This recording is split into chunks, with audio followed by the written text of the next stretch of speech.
Hello guys, कसे आहात तुम्ही? मी तुमची पुष्पा आणि ही तुमची श्री नमस्कार. मग चला, मग आता भाजी वगैरे केली, पोळ्या वगैरे केल्या, कारण का श्रीच्या पप्पाचा टिफिन नेऊन द्यायचा होता. भांडे वगैरे घासले, गॅस वगैरे पुसून घेतली, स्वयंपाक झाल्यानंतर फरची वगैरे पुसून घेतली.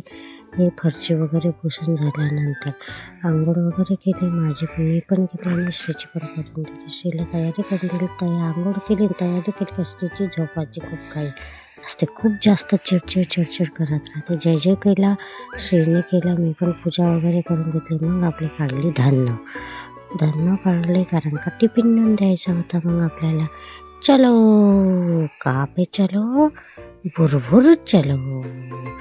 मग श्रीच्या पप्पाच्या कंपनीमध्ये गेले, तिथे पप्पा आलेले होते. त्याचे टिफिन वगैरे दिला त्यांना. येताना मग पाणीपुरीचं दुकान दिसलं, चला म्हटलं पाणीपुरी खाऊन जाऊ. घरी आले, कपडे वगैरे टाकले धुवायला. मग श्रीची चालू होती मस्ती. जेवण वगैरे केलं, पण तिचं रडणं झालं होतं, कारण का तिला पूर्ण ताटातलं फेकायचं होतं. माझा पुतण्या आला, त्यालासुद्धा जेवण करायला दिलं. थोडं लेटलो, 4-5 वाजले. नंतर सायंकाळचा चहा वगैरे केला. श्रीला थोडं रत्नाळ खायला दिलं. मी दाणे वगैरे काढले, कारण का स्वयंपाक करायचा होता भाजीसाठी. श्रीचे पप्पा आल्यानंतर चहा वगैरे झाला, जेवण वगैरे झालं. अशा पद्धतीने आजचा दिवस गेला. जेवण वगैरे झाल्यानंतर फॉलो कर आपली इच्छा